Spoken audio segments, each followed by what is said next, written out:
Retenu en premier un préposé du Global System for Mobile Communication, donc l'Association mondiale des opérateurs de télécommunications en Afrique, qui prendra la parole. Et puis ce sera au tour du premier vice-président de la Fédération des entreprises du Congo, Ambroise Chiyoyo, qui prendra la parole.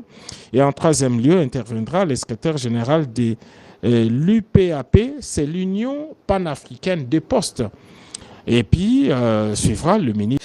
Vient de prendre sa photo de famille avec le membre. Nous attendons que son entrée ici dans la salle pour démarrer les travaux des États généraux.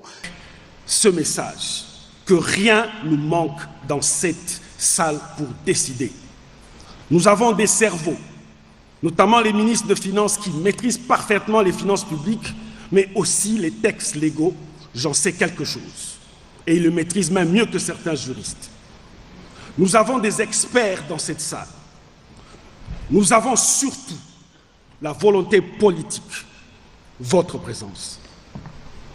La question que tous les cerveaux, si je peux donner un conseil dans cette salle, doivent se poser. La situation réelle du secteur et en faire un état délié et identifier les défis persistants à relever, afin de redéfinir une feuille de route ambitieuse et réaliste qui inclut une thérapie de choc pour ce secteur porteur de croissance.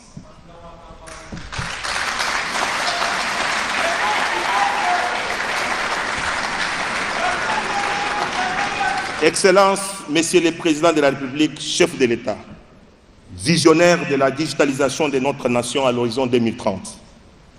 Ces états généraux des postes et télécommunications, tant sollicités par l'écosystème du secteur, mais surtout par les opérateurs, depuis l'avènement de votre autorité à la magistrature suprême de notre pays, vont donner une heureuse opportunité d'exprimer aux plus hauts responsables du pays que vous êtes leur desiderata, envie d'améliorer la qualité des services rendus à notre population.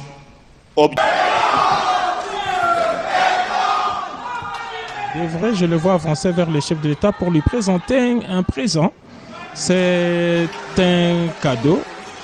Voilà, c'est un cadeau. Je crois que ça a la forme. Lui seul connaît. Vous savez, les artistes donnent des messages à travers leurs œuvres. Je crois que nous verrons ça. Voilà, effectivement, oui, je pense qu'il s'agit des États généraux de la Poste et Télécommunications. S'il vous plaît. Excellence, Monsieur le Président de la République, les présents cadeaux que nous donnons à l'autorité suprême, la RDC, mais également à agrandir l'assiette fiscale de notre pays, puisque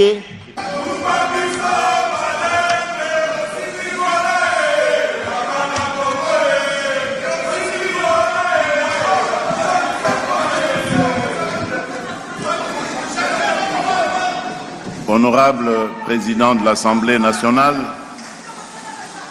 Honorable Président du Sénat,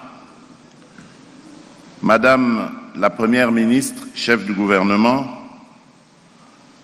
honorables députés et sénateurs,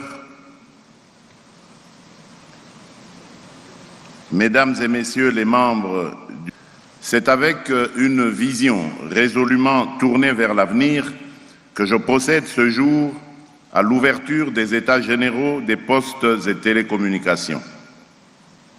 Ces assises constituent un moment important. Elles traduisent la volonté de la République de regarder avec lucidité l'état réel d'un secteur stratégique afin de mieux en faire un levier de transformation économique, d'intégration territoriale et de souveraineté nationale. Le monde change à une vitesse inédite. La révolution numérique redessine les économies, transforme les administrations, bouleverse les modèles d'affaires et reconfigure les rapports de puissance entre les nations. Dans ce monde en mutation accélérée, aucun pays ne peut prétendre à la croissance, à la compétitivité ou à la souveraineté en restant en marge des grands flux numériques.